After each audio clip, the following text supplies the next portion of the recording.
Hi friends, welcome back to ഫിസാസ് വേൾഡ്. എണ്ണയുടെ കവറൊന്നും ഇനി ആരും തന്നെ കളയല്ലേ കേട്ടോ.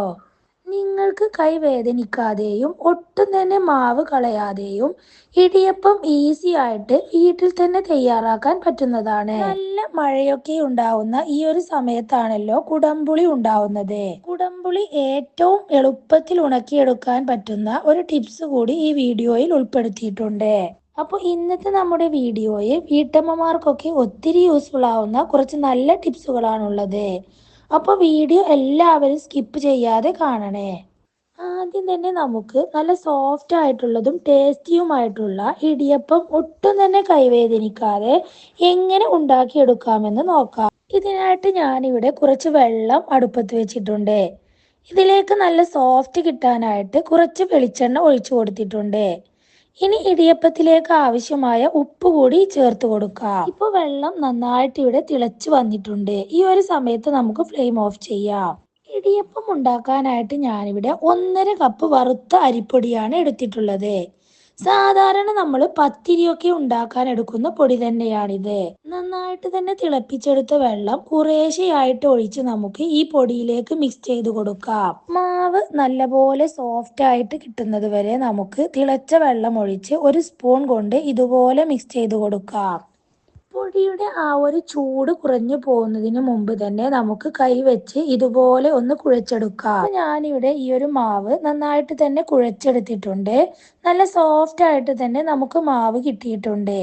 ഈ ഒരു പരുവത്തിലാണ് കേട്ടോ നമുക്ക് മാവ് കുഴച്ചെടുക്കേണ്ടത്.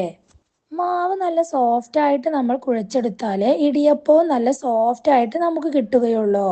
ഒട്ടും തന്നെ കൈ വേദനിക്കാതെയും ഇടിയപ്പത്തിന്റെ അച്ചൊന്നുമില്ലാതെയും ഇനി എങ്ങനെയാണ് ഇടിയപ്പം തയ്യാറാക്കാം എന്ന് നോക്കാം. ഇതിനായിട്ട് നമുക്ക് വേണ്ടത് നമ്മൾ ഓയിലൊക്കെ കിട്ടുന്ന കവറാണ് കേട്ടോ. ഓയിലിന്റെ ഈ ഒരു കവറിന്റെ ഈ ഒരു ഭാഗം ഞാനിവിടെ ഒരു കത്രിക വെച്ച് കട്ട് ചെയ്തെടുത്തിട്ടുണ്ട്. ഈ ഒരു കവറിന്റെ ഉള്ളിലേക്ക് നല്ല സോഫ്റ്റ് ആയിട്ടുള്ള ഈ ഒരു മാവ് ഇതുപോലെ വെച്ച് കൊടുക്കുന്നുണ്ട്. ഇനി മാവ് ഫില്ല് ചെയ്തിട്ടുള്ള ഈ ഒരു കവറ് നന്നായിട്ട് തന്നെ ടൈറ്റ് ആക്കി പിടിക്കാം. ഇതുപോലെയുള്ള ഒരു നീഡിലെടുത്ത് ഒന്ന് കവറിന്റെ ഈ ഒരു ഭാഗത്തായിട്ട് നമുക്ക് കുത്തി കൊടുക്കാം. കവറിന്റെ ഈ ഒരു ഭാഗത്തായിട്ട് രണ്ട് സൈഡിലും നമുക്ക് ഇതുപോലെ കുത്തി കൊടുക്കണം. ഇടിയപ്പം റെഡിയാക്കി എടുക്കാനുള്ള സ്റ്റീമറിന്റെ ഈ ഒരു തട്ടിൽ കുറച്ച് വെളിച്ചെണ്ണ തടവി കൊടുത്തിട്ടുണ്ട്. കവറിൽ ഫിൽ ചെയ്തെടുത്ത മാവ് നമുക്കിനി ഈ ഒരു പാത്രത്തിലേക്ക് പീച്ചി കൊടുക്കാം.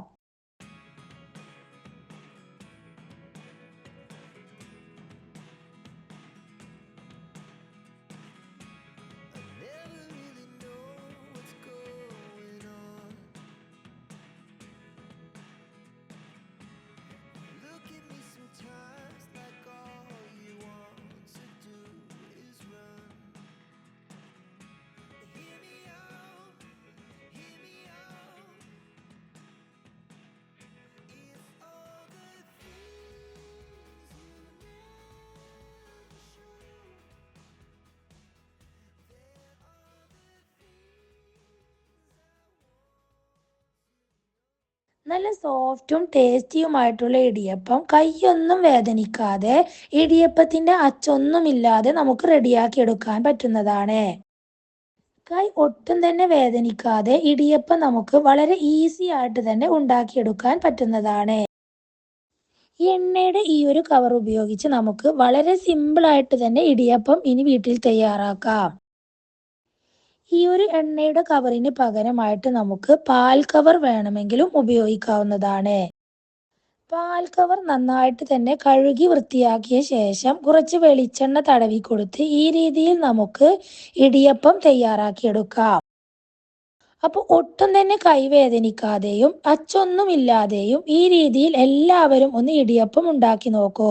നല്ല സോഫ്റ്റും ടേസ്റ്റിയുമായിട്ടുള്ള ഇടിയപ്പം എല്ലാവർക്കും ഇനി വീട്ടിൽ തന്നെ തയ്യാറാക്കി എടുക്കാൻ പറ്റുന്നതാണ്. ഇനി നമുക്ക് നെക്സ്റ്റ് ടിപ്പ് എന്താണെന്ന് നോക്കാം. അതിനു മുമ്പ് നിങ്ങൾക്ക് ഈ വീഡിയോ ഇഷ്ടപ്പെട്ടാൽ നിങ്ങൾ ലൈക്ക് ചെയ്യണേ. അതുപോലെ തന്നെ നിങ്ങളുടെ ഫ്രണ്ട്സിനും ഫാമിലിക്കും ഒക്കെ ഒന്ന് ഷെയർ ചെയ്ത് കൊടുക്കണേ. പിന്നെ എൻ്റെ ഈ ചാനൽ പുതുതായിട്ട് കാണുന്നവരാണെങ്കിൽ ഒന്ന് സബ്സ്ക്രൈബ് ചെയ്യണേ. സബ്സ്ക്രൈബ് ചെയ്യുമ്പോൾ തൊട്ടടുത്ത് കാണുന്ന ബെല്ലൈക്കൺ കൂടി എനേബിൾ ആക്കാൻ മറക്കല്ലേ. അപ്പോൾ മാത്രമേ ഫ്യൂച്ചറിൽ ഞാനിടുന്ന വീഡിയോസിന്റെ നോട്ടിഫിക്കേഷൻസ് ഒക്കെ നിങ്ങൾക്ക് കറക്റ്റ് ആയിട്ട് കിട്ടുകയുള്ളൂ. അപ്പോൾ ഇനി ഒട്ടും സമയം കളയണ്ട, നമുക്ക് വീഡിയോയിലേക്ക് പോകാം. ഈ ഒരു മഴയുള്ള സമയത്താണല്ലോ കുടംപുളിയൊക്കെ എല്ലാവരുടെയും വീട്ടിലുണ്ടാവുന്നത്. മഴയുള്ള ഈ ഒരു സമയത്ത് കുടംപുളി ഉണ്ടാകുന്നത് കൊണ്ട് തന്നെ എല്ലാവരും ഇത് ഒഴിവാക്കുകയാണ് ചെയ്യാറ്. ഇത് ഉണക്കിയെടുക്കുവാൻ എല്ലാവർക്കും ബുദ്ധിമുട്ടുള്ള ഒരു കാര്യം തന്നെയാണ്. അപ്പോൾ ഏറ്റവും എളുപ്പത്തിൽ കുടംപുളി ഉണക്കിയെടുക്കാൻ പറ്റുന്ന ഒരു രീതി നമുക്ക് എന്താണെന്ന് നോക്കാം. കുടംപുളി ഇതുപോലെ കഷ്ണങ്ങളാക്കിയെടുത്ത് നന്നായിട്ട് തന്നെ കഴുകി വൃത്തിയാക്കിയെടുത്ത ശേഷം ഒരു അരിപ്പ പാത്രത്തിലേക്ക് ഇട്ട് വെച്ചിട്ടുണ്ട്. വെള്ളമൊക്കെ ഒന്ന് പോകുന്നത് വരെ നമുക്ക് ഒരു അരമണിക്കൂറെങ്കിലും ഇതുപോലെ അരിപ്പ പാത്രത്തിൽ വെച്ച് കൊടുക്കാം. നമ്മുടെയൊക്കെ വീട്ടിലെ അടുപ്പിന്റെ രണ്ട് സൈഡിലായിട്ടാണ് ഞാനിവിടെ കുടംപുളി ഉണക്കിയെടുക്കാൻ പോകുന്നത്. അടുപ്പിന്റെ ഭാഗത്തുള്ള ഈ ഒരു ടൈൽസിലൊക്കെ കറയൊക്കെ പറ്റി പിടിക്കാതിരിക്കാനായിട്ട് ആദ്യം തന്നെ നമുക്കൊരു ന്യൂസ് പേപ്പർ ഇതുപോലെ ഇട്ട് കൊടുക്കാം.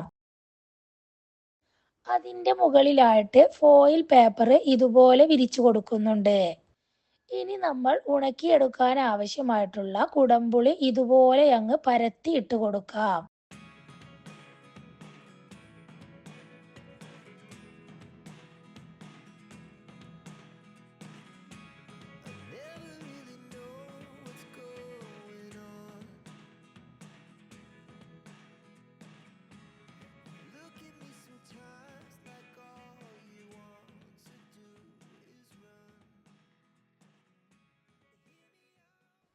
ഒരു 2 ദിവസമൊക്കെ കഴിയുന്ന സമയത്ത് ഏകദേശം ഈ ഒരു കളറിലൊക്കെ കുടംപുളി മാറിയിട്ടുണ്ട്. ഇടയ്ക്കിടെ നമുക്ക് കുടംപുളി ഇതുപോലെ തിരിച്ചും മറിച്ചുമൊക്കെ ആക്കി കൊടുക്കാം.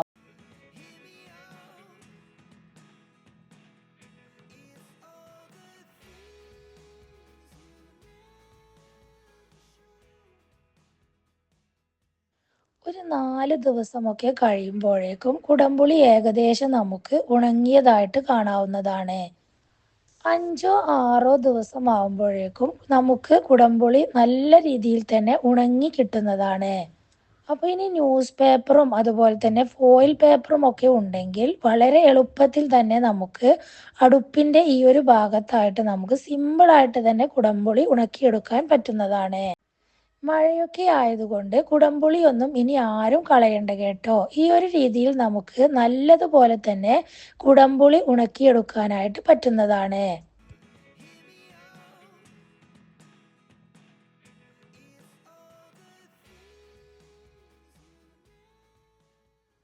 അപ്പോൾ ഇത്രയൊക്കെ ഉള്ളൂ ഇന്നത്തെ വീഡിയോ. നിങ്ങളുടെ അഭിപ്രായങ്ങൾ കമൻറ്റ് ബോക്സിലൂടെ അറിയിക്കുക. മറ്റൊരു വീഡിയോയുമായി വീണ്ടും കാണാം. Thanks for watching.